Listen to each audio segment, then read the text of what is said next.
كنت دايما حاسة اني فاشلة، مش عارفة الاحق على شغل البيت ولا اركز في شغلي، ودايما متأخرة ومرهقة ومتوترة، وكنت بصحى كل يوم حاسة اني مش قادرة بمعنى الكلمة. البيت فوضى، الشغل متراكم، الضغط والمسؤولية مالين قلبي، وكل يوم بسأل نفسي نفس السؤال: هو انا لوحدي بس اللي كده؟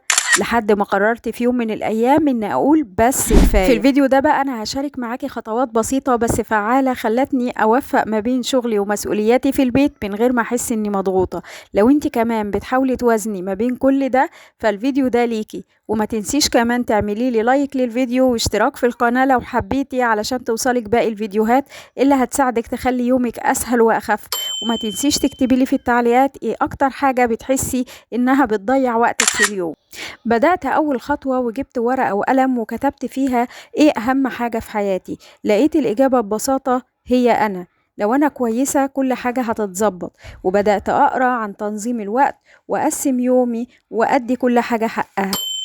واكتشفت ان انا بضيع وقت كبير جدا على حاجات ملهاش اي لازمة.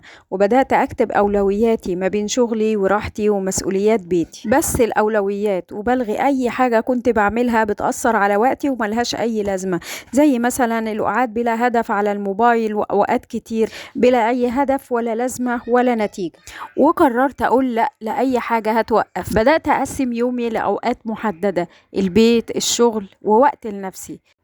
في الوقت بتاع البيت بس بيبقى للبيت وبس، من ترتيب وطبخ وولاد. في وقت الشغل أبقى مركزة بس في شغلي من غير أي مشتت تاني. وأكيد وقت ليا أبقى فيه ريلاكس، ممكن ألعب رياضة بحبها، ممكن أشرب أي مشروب أنا بحبه. وطبعا عملت جدول أسبوعي وبدأت أمشي عليه. بقيت أستخدم مؤقت وأتعلم أقول لأ لما أكون مضغوطة.